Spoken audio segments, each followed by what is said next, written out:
Under the scorching sunlight of the African savannah, a white rhinoceros is slowly walking across the dry grassland. Each of its heavy steps sends thin layers of dust rising into the air. With a body weighing more than 2 tons, almost no predator would want to confront it directly. Its thick skin, large horn, and immense strength make the rhinoceros resemble a living fortress. But even the strongest fortress has weaknesses, hidden deep around its eyes, behind its ears, beneath its jaw, and between the folds of its skin are hundreds of tiny creatures feeding on its blood every hour. They are ticks. Each one takes only a very small amount of blood, but when hundreds of them cling to the same body, the discomfort never truly ends. The rhinoceros frequently shakes its head. It rubs its neck against tree trunks. It rolls in the mud, but its short legs and enormous body prevent it from reaching the places where the parasites are most concentrated. A creature thousands of times smaller is watching from a nearby tree branch. It is a red-billed oxpecker. It does not see a giant animal. It sees a moving source of food. The bird leaves the branch and flies low across the grassland. Only a few seconds later, it lands gently on the rhinoceros's back. The rhinoceros does not panic. It does not even turn its head. It seems that the arrival of this tiny visitor has become a familiar part of its life. The bird begins walking along the spine. Its 2 feet grip firmly onto the thick, wrinkled skin. Its red bill continuously probes every small crevice. One tick is pulled out, then another, then many more.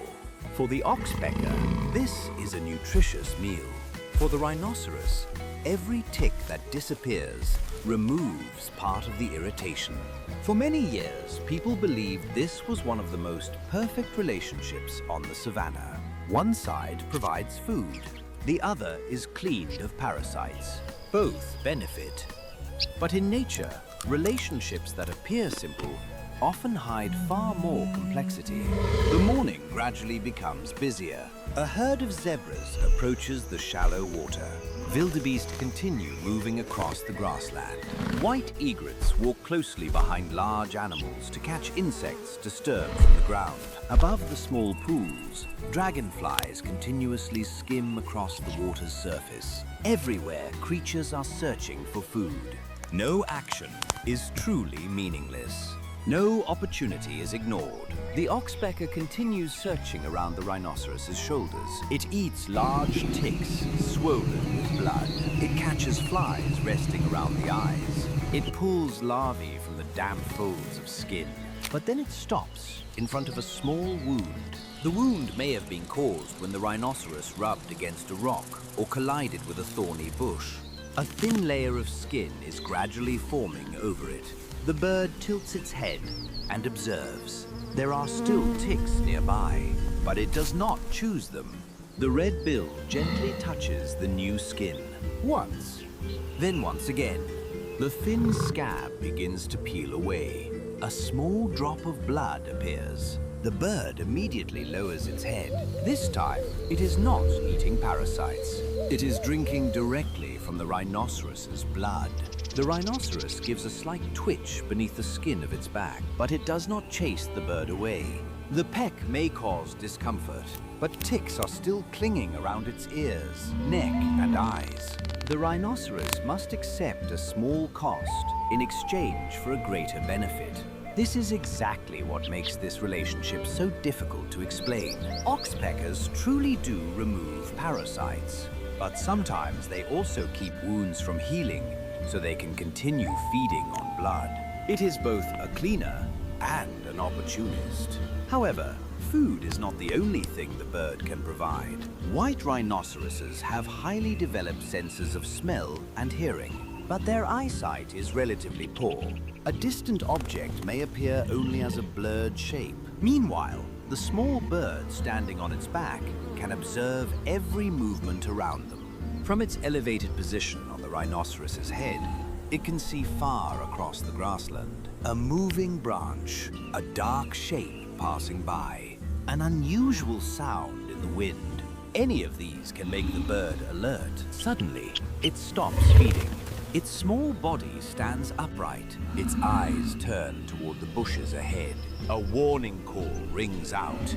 The rhinoceros immediately stops walking. Both ears rotate toward the sound. Its massive head slowly rises. The scent of an unfamiliar creature is being carried by the wind. In the distance, two lionesses are walking through the tall grass. They have no intention of attacking an adult rhinoceros, but their presence is still enough to make every nearby animal pay attention. The rhinoceros changes direction. It moves away from the bushes and advances toward open ground. The bird's call may not save it from a hunt, but the early warning helps it avoid unexpected situations. After the danger has passed, the bird lowers its head and continues searching for food. But on the savannah, the lookout can also become the target. A large eagle is circling high above. From hundreds of meters away, it can see the small bird standing clearly on the rhinoceros's back. The eagle begins descending. Its broad wings make almost no sound. The oxpecker is still busy pulling a tick from behind the ear. It does not notice the danger diving from the sky. Only when a dark shadow passes across the ground does the bird look up. The eagle folds its wings and dives. The oxpecker launches itself from the rhinoceros's back. It sharply turns to the left. The eagle's talons only brush past a few tail feathers. The bird races close to the ground before suddenly flying upward behind the rhinoceros's body. The rhinoceros's enormous body becomes a protective wall. The eagle cannot continue attacking at such a low altitude. It spreads its wings, regains its balance, and climbs back into the sky. The hunt ends in only a few seconds. The oxpecker lands on a nearby branch. It stands still and watches the sky. Only when the eagle disappears does it fly back.